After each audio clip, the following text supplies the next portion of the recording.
Des de fa mesos que l'estat de la neteja de la ciutat és motiu de crítica per part dels veïns i veïnes i per part de l'opinió pública en general.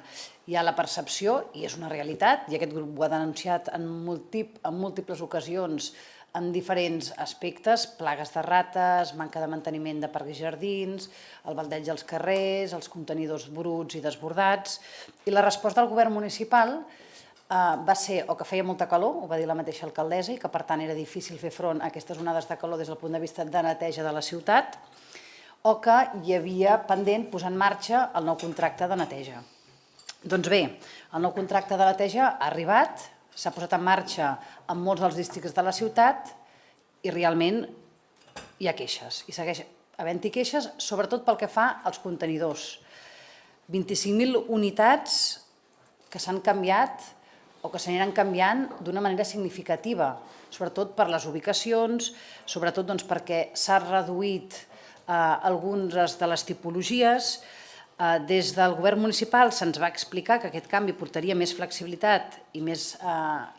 adaptació a les necessitats de la ciutadania, i creiem que precisament està passant tot el contrari, que la ciutadania, l'activitat econòmica, les famílies, els barcelonins i les barcelonines tenen unes necessitats i que no queden resoltes en la gestió, per exemple, dels residus, i que no queden resoltes ni amb el nou contracte de neteja, que, com s'ha dit, és un instrument important, el contracte més car que signa, diguéssim, l'Ajuntament, i que, per tant, ens hauria de dotar dels instruments perquè Barcelona brillés, estigués neta i funcionés bé aquest servei tan important. No és així,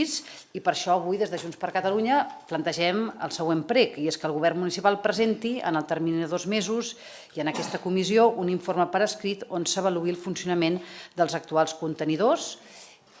i que s'avaluï, però que ens doni detalls, és a dir, detalls de quins canvis substancials hi ha hagut d'ubicació per tipologia, per entendre si realment